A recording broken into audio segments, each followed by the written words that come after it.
After a long period of working away from home, I returned to find that the treasures I had in my room were gone. I couldn't believe it and searched for other things, but they were all missing. The only thing left was a broken safe. The Rolex watch that was inside had vanished without a trace. "It's wrong for you to buy such an expensive watch without telling me. The watch would be much happier used and not just kept in a safe," my husband said with a laugh, not even apologizing for taking the watch on his own. I had to tell him one truth. "This watch, it's not mine." I'm Mary, a 32-year-old company employee. I work in sales at a major corporation, and I think I earn more than most in my age group. I enjoy my job and have been promoted, so I want to continue, but it's true that it comes with a lot of stress. My way of relieving stress is actually collecting teddy bears. And not just any teddy bears, but the ones from established teddy bear makers. It's hard to find and buy them, and our parents who know about my hobby have suggested more than once that I could get a good price if you sold them. I hated this interference so much that even after getting married, I decided to live in my husband's hometown. My husband, Joseph, is a company employee of the same age. We don't have children yet. He never complains about my hobby of collecting teddy bears and tolerates it.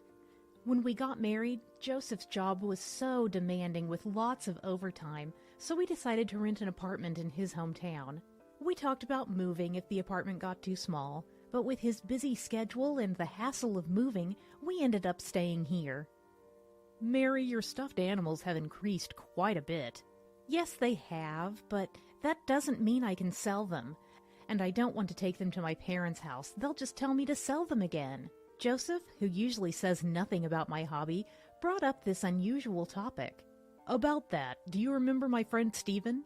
"Stephen, the one who came to our wedding?" I barely remembered Stephen as Joseph's classmate from his student days who had attended our wedding. "Yeah, that's Stephen. Turns out he runs a storage facility nearby. How about we store them there? He says he can give us a bit of a discount." "Really? Then let's ask him to do that." The discussion was settled, and I decided to store my teddy bears in a storage facility run by Joseph's friend. Sometime later, my company asked me to go to another state as the head of a new branch. I was happy about the promotion, but I also had to consider Joseph's job. After discussing with my company, it was agreed that instead of relocating, I would work away from home for a 2-year period. Initially, I made sure to return home once a month. However, as I got busier with my new job and we both got used to living apart, combined with the increasing travel costs, I gradually stopped going home. We still kept in touch via phone and text, but after a year, Joseph sometimes didn't respond, and our communication decreased. After 2 years of working away, my job was going well and my company wanted me to stay. But I couldn't live apart from Joseph forever. Thinking that he must be waiting for me, I explained the situation to my company and decided to return home. The day before returning, I said, "I managed to get a flight tomorrow during the day. I'll be back then. The moving stuff will be sent later." "Got it. I can't pick you up because of work, but take care." After this exchange, I flew home the next day. When I returned to the apartment, the living room and my room were tidier than I expected. It's cleaner than I thought. Joseph must have cleaned up. Wait! Where are the teddy bears that were here? Maybe he put them in the storage room. My favorite teddy bears that used to decorate my room were missing. I thought maybe Joseph, considering the dust they might gather over 2 years, had stored them in the storage room. So I decided to go there to retrieve them. Inside, I was shocked by an unexpected scene. Not a single one of my teddy bears was there. They were all gone, even the dust covers. The only thing left in the storage room was a forcibly open and broken portable safe. When I hurriedly called the manager, a man, not Stephen, introduced by Joseph, answered and said, "For the past 2 years, a man has been coming and going from the storage room. Stephen, the manager, he stepped out today, and I'm covering for him." I had many questions for Stephen, but resigned myself to asking Joseph about the situation. If Joseph had no idea either, I would need to report it, so before leaving, I took some photos of the storage room. After a while, Joseph came home. The first thing I thought upon seeing him was, has his face changed? He wasn't fatter, but something about his hairstyle, hair color, and the way his eyebrows were groomed, his whole demeanor seemed like a different person. Without much of a greeting, I immediately asked about the teddy bears. "Hey, Joseph, do you know what happened to my teddy bears? The storage room was empty." "Calm down, Mary. I disposed of the stuffed animals." "Disposed? You didn't throw them away, did you?" Joseph looked at me, smiled, and shook his head. No, I sold them. Remember what your mom always said? That these brand teddy bears could be sold for a high price? I had an appraiser come to the storage room and he was amazed. I've never seen so many well-preserved, famous brand teddy bears. Sold them for way more than the prices listed on their website. I could only stare at Joseph in disbelief. He seemed like a completely different person from last time we met. He sold the teddy bears I cherished without my permission? I didn't want to believe it, but seeing Joseph smiling and happy made it all too real. "Wait! Why did you sell them? You knew they were my precious teddy bears that I'd been collecting for so long, right?" "Well, actually, I was short on living expenses, so I had no choice but to sell them." "Short on living expenses? What do you mean? You have a job, and I've been sending the rent every month, haven't I?" "There were times when I didn't have enough money for entertainment expenses." Joseph said this with a smirk, showing no remorse. Seeing him brazenly sell someone else's belongings made me realize that my love for him had crumbled. Entertainment expenses? Wait, what about that watch? You didn't have that before. "Oh, this? My old one broke, so I bought a new one." I was shocked to see the gleaming watch face. It was the $2,000 watch Joseph had mentioned before. "You sell my teddy bears because you're short on living expenses, yet you buy a $2,000 watch for yourself. You should use that money for living expenses." "Don't be so mad. Having a good watch means I won't be looked down upon by clients." This attitude made me suspect that he was also behind the broken portable safe. I asked him about it, and my face turned pale. "Hey, there was a broken portable safe in the storage room. Don't tell me you sold its contents too. You did, didn't you? How could you do such a thing?" "It would be suspicious if there was only a safe among the teddy bears, right? It was a simple portable safe, easy to open with a hammer. And you, can you really say anything about my watch? You had hidden a ridiculously expensive Rolex. Keeping that watch locked up in a safe is pitiful. I sold it to someone who would actually use it." I couldn't understand what Joseph was saying anymore. Still, I asked the question that bothered me the most. "How did you even get into the storage room in the first place?" "I made sure only I could enter to prevent my parents from taking anything, and I always had the key with me, so you shouldn't have been able to get in." "Oh, that key? I borrowed it from Stephen. It's fine, we're married after all. You also bought such an expensive watch without telling me, so it's fair." I sighed deeply and looked at Joseph. The smirking Joseph was not the kind, loving husband I knew. Having suddenly acquired a large sum of money, Joseph's personality seemed to have changed completely. "I don't know where to start. That watch? It wasn't mine. It belonged to my close friend Dorothy. She was entrusted with it by her grandfather as an inheritance before going overseas.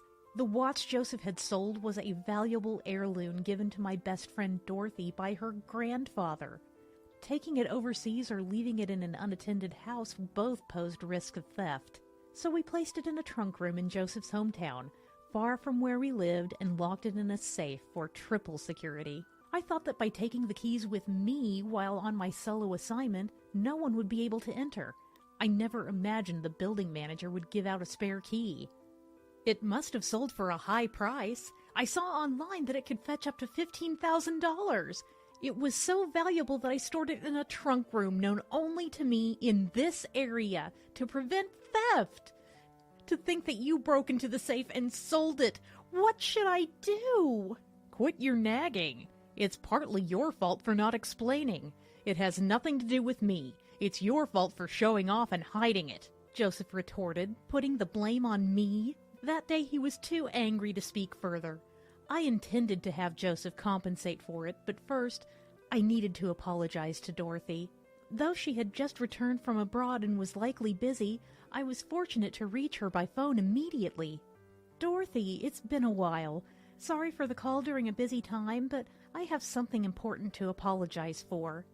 Actually, my husband sold your precious watch without permission. It was properly stored in the trunk room and safe, but he knew the storage manager and got in without permission. What? He went in the trunk room without telling you? But the safe was locked and I have the key.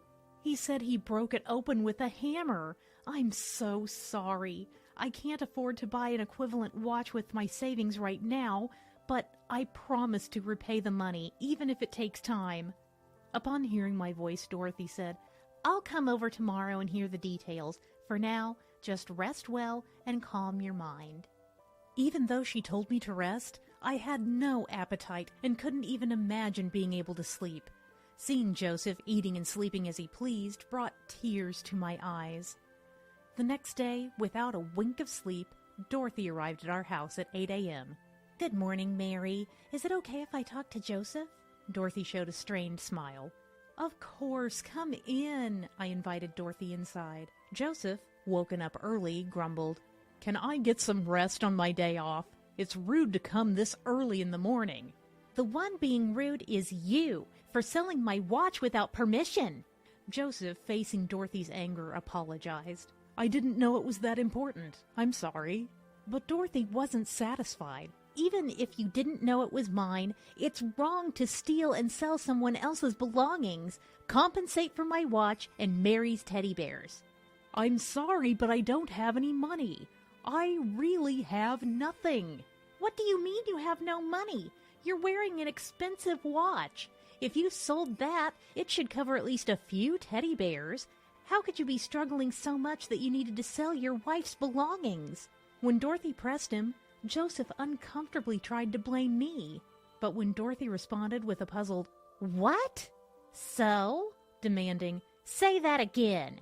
She became increasingly assertive and finally turned visibly upset. There's nothing left to sell for compensation. Even this watch still has payments due on it.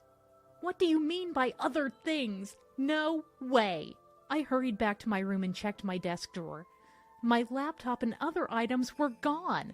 I had been crying in my room since I returned home yesterday, so if Joseph had taken them, it must have been before I got back. Joseph, did you sell my laptop too? What's going on here? We need a clear explanation. Pushing Dorothy aside, I grabbed Joseph by the collar. He confessed, Actually, there's someone I like. I used the money to buy a present for them. What? Who is that? I confronted Joseph in a surprisingly low voice. I met her at a club where I was entertaining clients. It started out as just fun, but... A club girl? She's obviously working. You took her professional demeanor seriously? Unbelievable! Believe it or not, Karen, she's serious about me. Unlike you, she can't live without me. Joseph had become seriously involved with a woman from the club, claiming she offered something I did not. So you're saying you sold other people's belongings to support a club girl? That doesn't change anything. It's serious. You wouldn't understand. Joseph, in complete defiance, spoke of his love, while the love of his wife was disappearing right in front of him. What was he thinking? Could it be the savings too?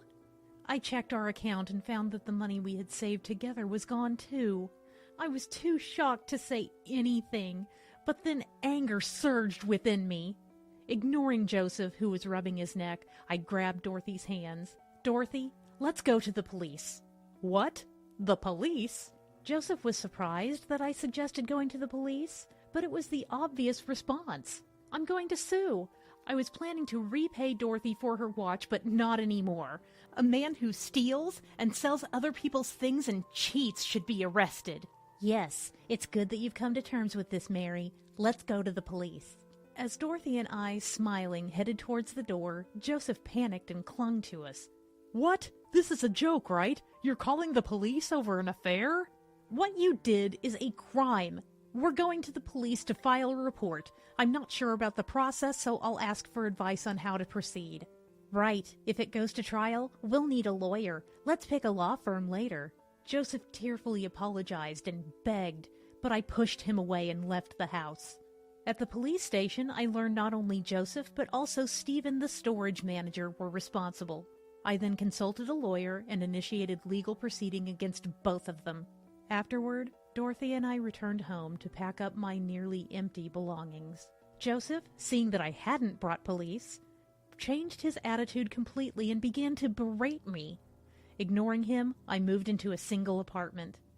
I sent legal documents to Joseph for compensation for the collections and filed for divorce. And I made a claim against Stephen for handing over the keys without permission. Dorothy sent Joseph documents demanding compensation for the watch's value. A few days later, after receiving the documents, Joseph and Stephen panicked and proposed a settlement. "I'm sorry. I never thought it would come to this. Joseph threatened me, saying he'd spread bad rumors if I didn't give him the key," Stephen said, almost crying. "You handed it over just like that? I wonder how you've managed until now." I dismissed Stephen's excuse. "I really don't have any money. Please forgive me." "I know. That's why I'm in the process of arranging for the court to garnish your wages." Joseph tried to escape compensation, but neither Dorothy or I would forgive him. We would ensure he paid through wage garnishment. I gave Dorothy all of Joseph's contact information, including his parents' house and workplace, to prevent him from hiding or running away. There was a possibility he might quit his job and flee, but in that case, his parents would have to pay on his behalf. Joseph initially tried to borrow money from his parents, but they had already received my documents and refused to help. "Joseph, I never thought you'd be this foolish. We're cutting all ties with you. We have no money to lend you." Financially strained due to the compensation and restitution to Dorothy, Joseph then turned to the club girl for help. However, to the woman at the club, Joseph was just another customer. She paid him no attention at all, which apparently came as a shock to Joseph.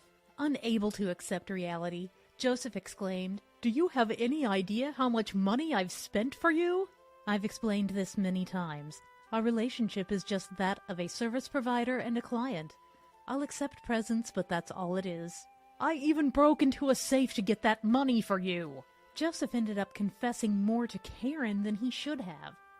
Hearing this, Karen was appalled. "You did that on your own. Don't drag me into it. Can someone please kick him out?" "Wait, Karen, what am I supposed to do without you?"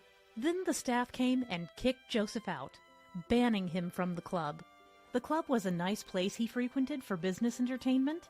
Coincidentally, a client who was present witnessed the scene and reported it to people at Joseph's company. The incident of breaking into the safe and seeking help from the woman at the club became known not only to the client, but also within Joseph's company. As a result, Joseph was demoted from his managerial position and received a pay cut. At the company, Joseph, known for selling his wife's belongings and getting serious about a club girl, only to be dumped and divorced, was completely ignored by the female employees. He lost his place at the company and continued to pay off his debts with his reduced salary. I wondered whether it was lingering feelings for Karen or just cowardice on his part.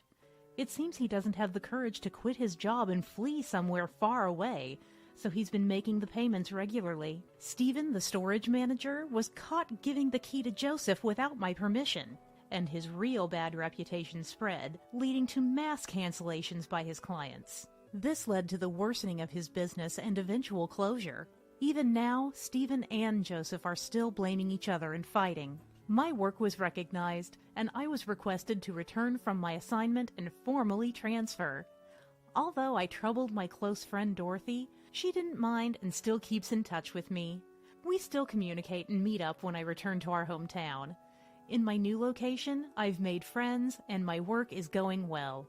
I'm enjoying my life in this new place.